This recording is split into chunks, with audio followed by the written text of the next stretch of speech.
Leprechauns are famously known as tricksters with hidden treasure, and the lore speaks of trying to capture them and either forcing them to reveal their treasure or receiving three wishes. The old genie in a bottle theme. No surprise, this is when leprechauns are at their worst, because someone is literally trying to steal what is theirs. This is a hint on how to actually win a leprechaun's treasure. And today we're going to look at the lore of leprechauns and talk about how you can rightly bring their magic into your life for success. This is the Heart Body Business Podcast. Inspiration, tips, and tools for entrepreneurs seeking a more fulfilling type of success. One that stems from exploring and expressing their true passion and purpose and finding healthy ways to do so. All coupled with insights and action items to get a business moving in the right direction. I'm Steve, your host, and I invite you to learn more at heartbodybusiness.com. Today we're talking about leprechauns, and we're not here to debate whether leprechauns or the fairy world are real. This isn't the point. We can speak of things in terms of archetypes and symbols and take away something meaningful for our own lives. In fact, it's a primary purpose of fantasy writing, isn't it? I wrote a fantasy book for children many years ago called The Seven, and it was all about an alternate world involving fairies and much more. And its purpose is to convey important ideas to young readers. So our plan today is to have some fun with leprechauns and to see what we can learn. Now, some have called leprechauns fairies, some have called them elves, and for our purposes, it doesn't matter. We'll simply say that they live in some sort of parallel dimension with all those other creations. So they'd need to shift their frequencies or their energy state to appear in our 3D world. I'd consider this similar to the quantum leap of electrons as they're racing around the nucleus of an atom. As they gain or lose energy, electrons instantly teleport from one orbital shell to another, disappearing from one world, so to speak, and appearing in another. Why do I describe this? Because it's important to understand the nature of reality if we want to succeed in reality. An invisible world absolutely does interact with and affect our world. At its foundation, all of nature is likely just fluctuations of space, just frequencies without material.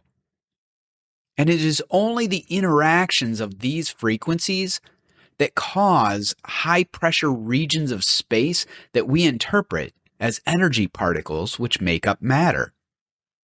So if nothing else, the leprechaun represents an invisible reality with infinite potential to become matter of any type. Food, money, clothes, cars, you name it. That is an unlimited treasure that is always at hand, but not visible to us until the right frequencies come together and turn into something that we're aware of. In my mind, we're all radiating unique energy signatures into the world, a signature that represents exactly who we are in a given moment. If we are operating in alignment with our purpose, we send a strong signal into the world, attracting everything needed for that purpose to become a reality. But when we're operating out of alignment with our purpose, we send out a garbled message. If the frequencies of our actions are not in harmony with what we're built to accomplish, then the interference patterns that shape our reality become distorted, and through resonance, they attract distortions into our lives. Imagine then what it means to basically kidnap a leprechaun and demand its treasure. What kind of frequency do you think that sets up around someone? Is it any wonder that this is when the stories tell us that leprechauns become tricksters and end up screwing up someone's life? They were after treasure, but they ended up being tricked. Now, I've talked before about the apparent contradiction when people who appear to make poor choices do very well financially. Often they pull a lot of power strings on planet Earth. My view on this is twofold. First, you don't know all the rules of this game. You don't necessarily know their purpose. Perhaps, for instance, villains are needed if heroes are to be born. Imagine all the world is a play.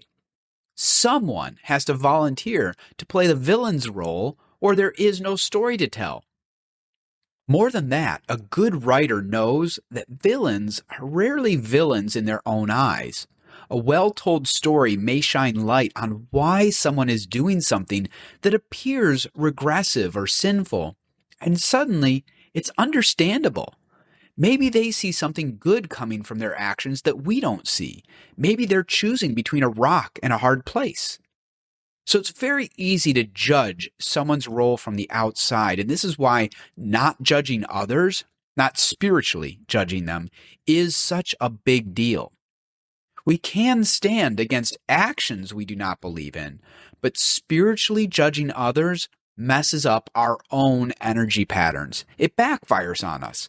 It's one of those great challenges of really aligning ourselves with the highest forces and drawing power and magic into our lives.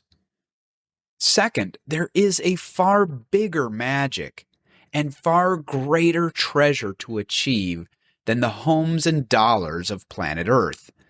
There are timeless creations wanting to be born, countless hearts waiting to be touched, and greater powers to be had than most dare to dream of, both in this world and beyond it. To me, those who are truly working against the progress of humanity may accumulate lower treasures, but they are limited when it comes to achieving anything greater. So imagine now a leprechaun is one with access to an invisible world with unlimited treasure. Trying to kidnap them and steal their money is the shortest-sighted thing you could do.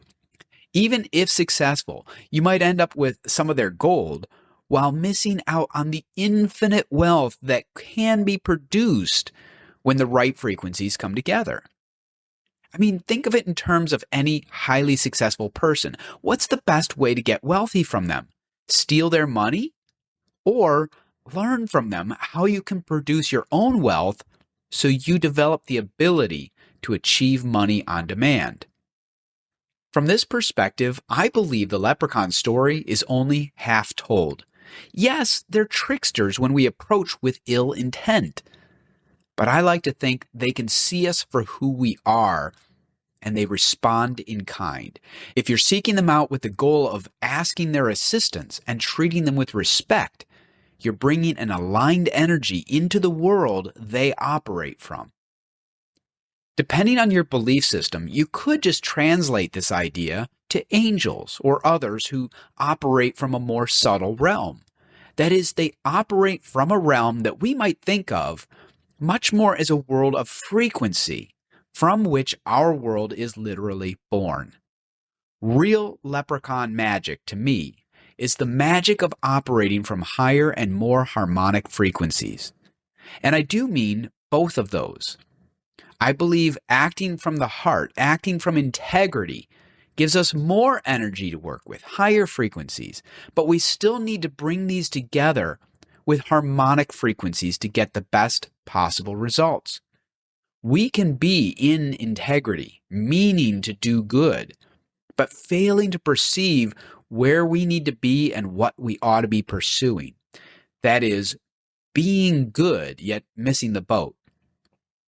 I've talked in another episode about finding one's purpose, but in short, we need to align our natural passions and talents with the opportunities presented by the world around us. And we need to do this with integrity to bring power to the opportunity.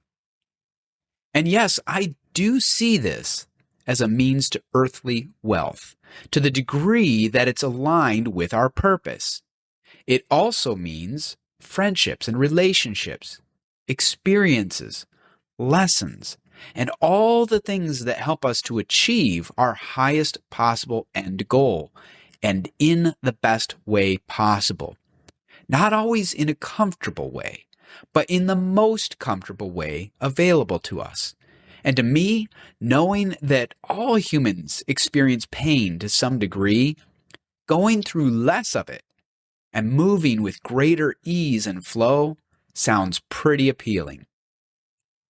In the end, I really like the idea of a leprechaun.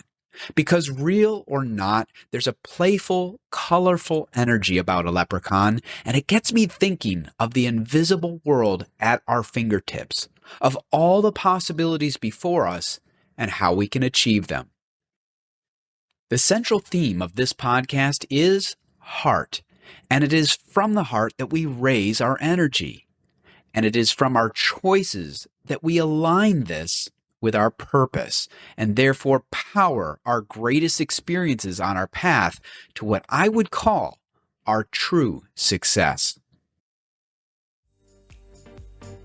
Till next time, thanks for listening, and if you enjoyed this episode, make sure to subscribe. You can also join our mailing list to get alerts on our latest episodes and other tips, tools, and news. Learn more and sign up at heartbodybusiness.com.